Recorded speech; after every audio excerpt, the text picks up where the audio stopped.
पहुंचा रहे हैं। उन्हें ओडिशा के राज्यपाल पद से इस्तीफा दे दिया है, जिसे राष्ट्रपति द्रौपदी मुर्मू ने स्वीकार कर लिया है।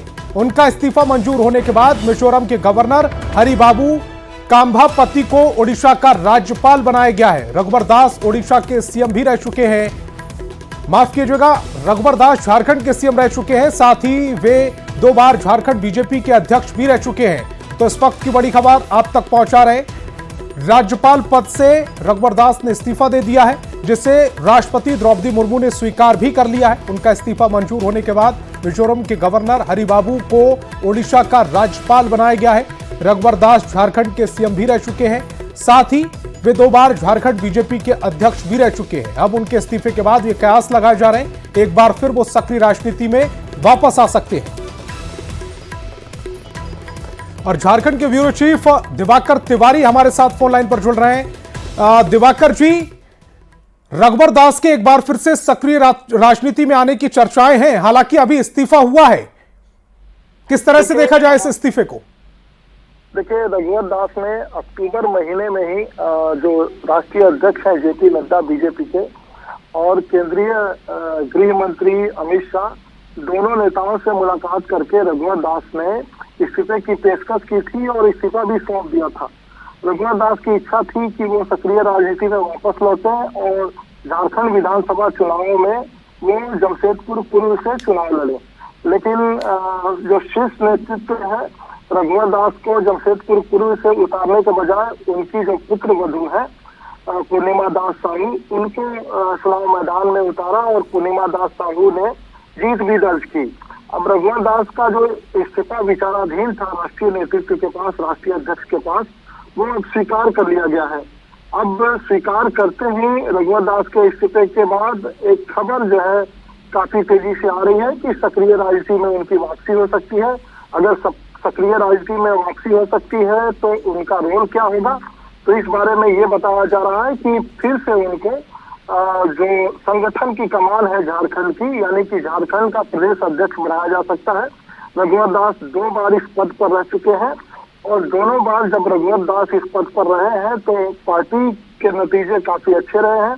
इसीलिए इस बार जो है राष्ट्रीय नेतृत्व ने जो उनका इस्तीफा स्वीकार किया है, तो ये बताया जा रहा है कि संगठन में उनकी कोई भूमिका हो सकती है, सक्रिय राजनीति में वापस लौटेंगे।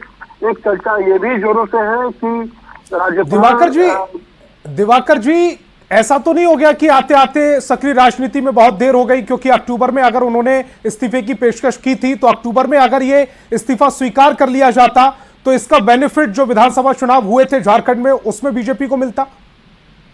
जी बिल्कुल, जिस तरीके से राज्य की डेमोग्राफी है, अगर राज्य की जनसंख्या में देखें तो एक बड़ी आबादी जो है वैश्य कम्युनिटी की है और वैश्य कम्युनिटी में जो तेली समाज है, तेली समुदाय है, उसकी आबादी जो है 20 से 25% मानी जाती है और माना जाता है कि बीजेपी के पास सबसे बड़े चेहरे के तौर पे रघुवर दास है। तो आदिवासी वोट बैंक में बीजेपी वो बहुत कुछ खास हासिल नहीं कर पाई और नतीजा ये रहा कि केवल एक जो है चंपई सोरेन ही 28 सीटों में एक जो है बीजेपी के जो उम्मीदवार हैं वो जीत दर्ज कर पाए। 27 सीटों पर बीजेपी को मात मिली और पिछली बार जो चुनाव हुए थे उसमें 2 जो है सीटों पर जीत हासिल हुई थी। तो 2 चुनावों से लगातार ये देखा जा रहा है कि आदिवासी समाज का जो समर्थन मिलना चाहिए, जो है जनाधार जो है बीजेपी को वापस मिलनी चाहिए, वो नहीं हो रही है। आदिवासी इसको ऐसे भी समझ सकते हैं कि दिवाकर जी, जो 2014 में जनाधार मिला था, आदिवासियों का जो वोट मिला था, वो शायद 2020 और 2024 में 2019 और 2024 में नहीं मिला और इसका नतीजा ये हुआ कि विपक्ष में लगातार बीजेपी 2 बार से बैठ रही है। आप हमारे साथ जुड़े, आपका बहुत बहुत शुक्रिया।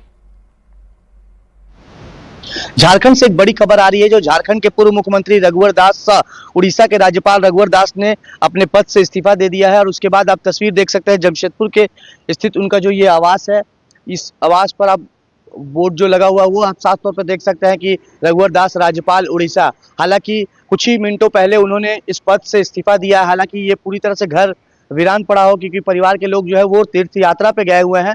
हालांकि कुछ ही मिनटों के बाद जब इनका इस्तीफा की बात सामने आई तो पूरे झारखंड में चर्चा का विषय हो गया है कि आखिर रघुवर दास के इस इस्तीफे के बाद उनका क्या कुछ फैसला होगा। आपको पूरी कहानी बता दूं कि झारखंड के जब रघुवर दास जी ने मजदूर से अपनी राजनीतिक शुरू की थी, राजनीतिक सफर जो शुरू किया था, उनके बाद वो 5 बार जमशेदपुर पूर्वी से विधायक बनकर चुनकर आए थे।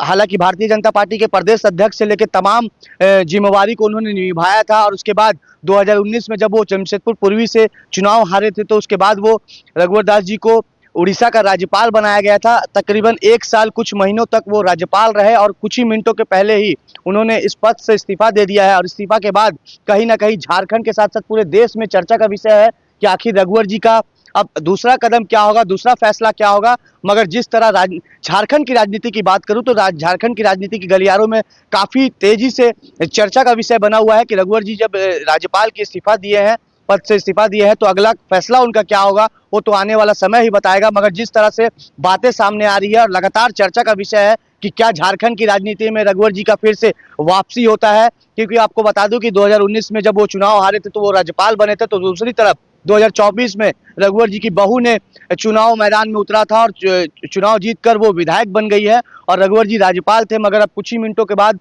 उन्होंने इस पद से इस्तीफा दे दिया है। तो साफ तौर पर अंदाजा लगा सकते हैं कि झारखंड के कोने कोने में चर्चा का विषय है कि रघुवर जी के इस्तीफा के बाद आखिर उनका दूसरा कदम क्या होगा वो तो आने वाला समय ही बताएगा। न्यूज़ 18 के लिए जमशेदपुर से आशीष कुमार तिवारी। तो एक इस्तीफा और कई कयास, क्या रघुवर दास वापस झारखंड की सक्रिय राजनीति में वापस आए? समय बताए। खबरों में आगे